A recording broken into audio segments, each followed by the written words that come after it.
Senator Clinton, you had an impressive victory yesterday in West Virginia, but according to our polls, an overwhelming number of your supporters in that state, 73%, said they would not be satisfied with Barack Obama as the Democratic nominee. 61 of your supporters said the same thing after the Pennsylvania primary. Isn't that evidence that by staying in this race, you are dividing the party? No, not at all. I mean, a primary always creates passionate feelings in supporters. My opponent has a lot of supporters who say the same thing, obviously. But once we have a nominee, which we don't yet have, we'll have a unified Democratic Party, and I'm going to work my heart out to make sure we elect a Democratic president. I will make the strongest possible argument that anyone who voted for me or voted for Senator Obama has much more in common than they do with Senator McCain and the Republicans. We cannot afford 4 more years of these failed Republican policies, and the only way we'll replace them, since I'm sorry to say it appears Senator McCain is offering more of the same, is by electing a Democrat. So I'm confident we'll have a unified party, we'll make a strong case, and we'll be victorious in November. Yet nearly a third of your supporters in both West Virginia and Pennsylvania said if you are not the nominee, they will vote for John McCain in November. So do you think staying in this race helps John McCain the most? No, not at all. In fact, I believe it would hurt our eventual nominee, if it is not me, if I were to get out of this race before everyone's had a chance to vote, because it would appear as though I had been somehow pushed out, people had been deprived their right to vote. We will finish this process. We will finish the elections that are still to come.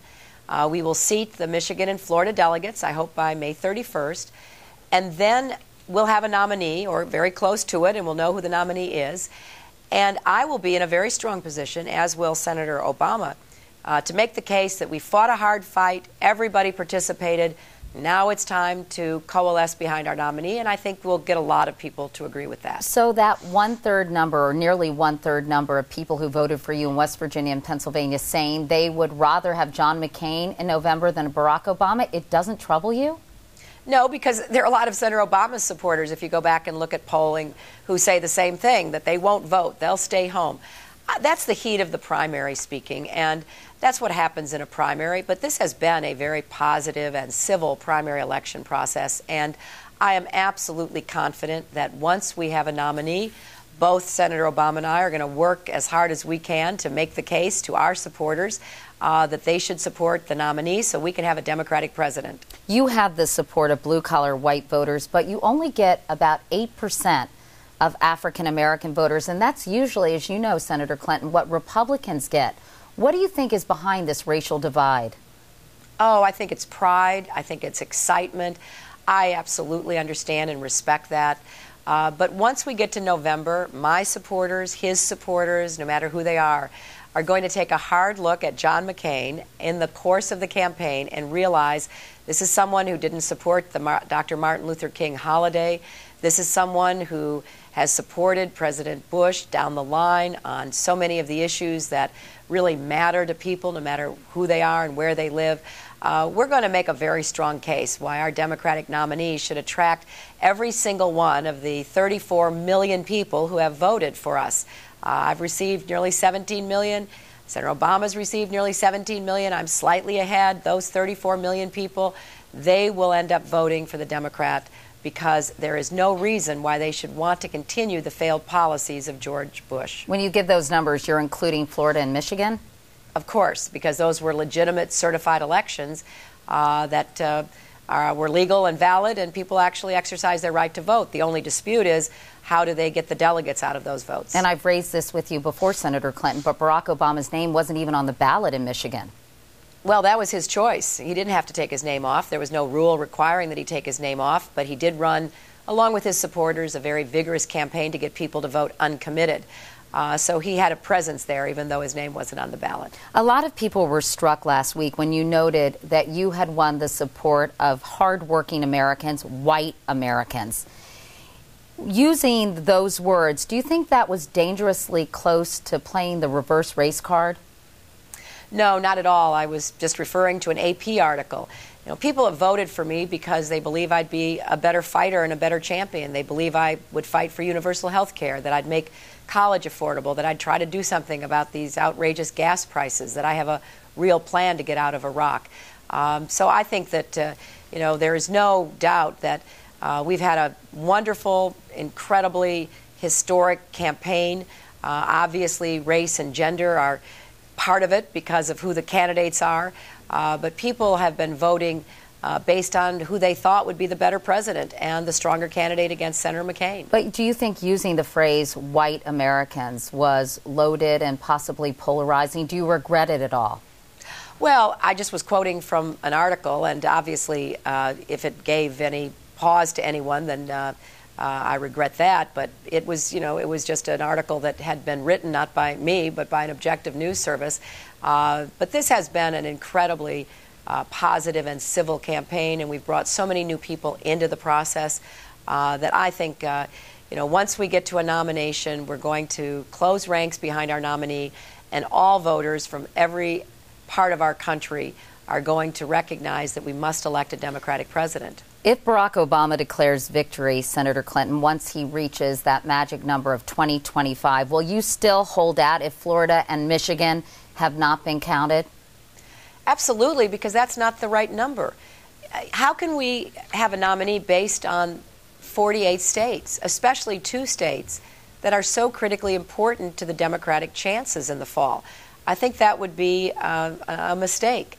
We're going to finish this process in 3 weeks. I just think everybody ought to take a deep breath. We're going to, by June 3rd, have all the remaining primaries. We'll have the Democratic National Committee making a decision about Florida and Michigan, and then we will be able to look at where each of us stands, and that's what I think is the proper way to proceed. Can you lay out for me right now, Senator Clinton, the scenario where over the next several weeks you get enough delegates to win this nomination? Certainly. I think that we'll do well in these upcoming contests. I think we will get delegates out of Florida and Michigan. I think the superdelegates are not bound to support anyone. They don't have to stay with any person. They can make a decision today and change it tomorrow. And their job, according to the rules of the DNC, is to exercise independent judgment to determine who would be the best president and who would be the better, stronger candidate against John McCain. And I think I have a stronger case. I think at the end of this process, that case will be self-evident, and we'll see what happens. But national polls show you and Senator Obama doing equally well against Senator McCain. So why do you continue to insist that you are, in fact, more electable? Well, those are national polls. But if you look at state-by-state polls, which is, after all, how we conduct national elections, because you have to get to 270 electoral votes, I've won states with more than 298 electoral votes. Senator Obama has won states with 217 electoral votes. Now, some of the states I've won, like Texas and Oklahoma and Indiana, are long shots to be in the Democratic column, but many of the states he's won, like Alaska and Idaho and Utah and Nebraska and Kansas, are also very long shots. And I am closer if you look at the electoral map. In fact, if we had the same rules as the Republicans have, I would be the Republican nominee right now. And I think it's time people start looking at the electoral map. I know one of the news channels had an electoral map during their coverage last night, and it's a pretty convincing story. I've carried the big states, I've carried the swing states, I've carried the states that a Democrat has to carry in order to win. After your victory in Pennsylvania, you mentioned superdelegates a minute ago. After your victory in Pennsylvania, Barack Obama won so far the commitment of 57 superdelegates. You've netted 15. Aren't things trending his way in the superdelegate department? Well, I think we both have been picking up superdelegates. I think that will continue. But he's gotten 57, Senator, and you've gotten 15. Well, but I go back to the basic point. The game isn't over. The elections aren't over. No buzzer has sounded. We have to get to 2,210 delegates, and then we'll have a nominee. And until we get there, we're not likely to know who that nominee will be. Can you just help me understand, and perhaps viewers as well? I thought the reason Michigan and Florida weren't being counted was because they defied the DNC calendar. Well, they did, but so did other states. And the other states didn't face any kind of penalty. And that's the argument that is being made by, obviously, people from Michigan and Florida, who are pointing out that if the DNC rules are to be applied evenly, then other states would have also been penalized. The Republicans faced the same dilemma. They quickly disposed of it. They decided to award 50% delegates. They went on. We haven't made a decision yet, but we certainly must make a decision, and that decision, I hope, will be made on May 31st. Your campaign is $20 million in debt. With 5 more contests to go, where will you get the money? Oh, well, we're getting contributions as we speak. People have been incredibly generous. You know, I have raised more money than anyone ever running in a primary election, except for my opponent. We both have been just breaking every fundraising record there is. But he has outspent me 2, 3, sometimes 4 to 1. In order to compete in the contests that we've had, I've had to lend my campaign money, and obviously we're going to, continue to ask our supporters to go to my website, HillaryClinton.com, contribute to make sure this campaign is able to compete in the upcoming contests. And I expect to be the nominee, and we'll take care of whatever obligations we have. And I'm someone who always takes care of my obligations, and that is something I will certainly intend to do. So today, as we speak, you still expect to be the Democratic nominee for President of the United States? I do. I absolutely do expect to be the nominee. And if that doesn't happen, when will you know in your heart of hearts it's time to say, I gave it my best shot, but I'm bowing out gracefully? That is something that if we come to it, I will certainly know, but we're not there yet. I know you've said you're not going to think about this until the time comes, but I always ask you questions you're not ready to answer. So today is no different. A lot of your supporters, including Ed Rendell, for example, governor of Pennsylvania, and a lot of Barack Obama's supporters, really want you to consider taking the number 2 spot on the ticket. Will you today rule that out if Barack Obama is the nominee? You know, Katie, I have said I will do whatever I'm asked and whatever I can do to make sure we win in November. But it is presumptuous and premature for either one of us to be talking about that kind of a decision.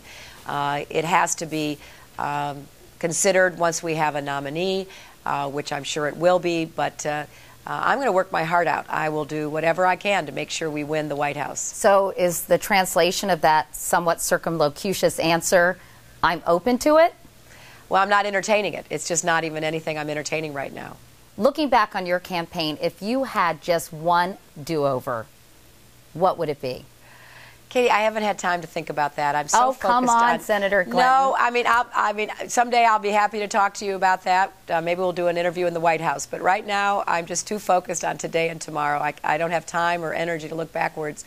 I'm thrilled by my big win in West Virginia, and I'm looking forward to the upcoming contest. So if there's one do-over, you're not willing to talk about it publicly at this juncture? I don't have the time or the energy to think about it. I've got to keep focused on the future. Senator Hillary Clinton, thank you very much for your time.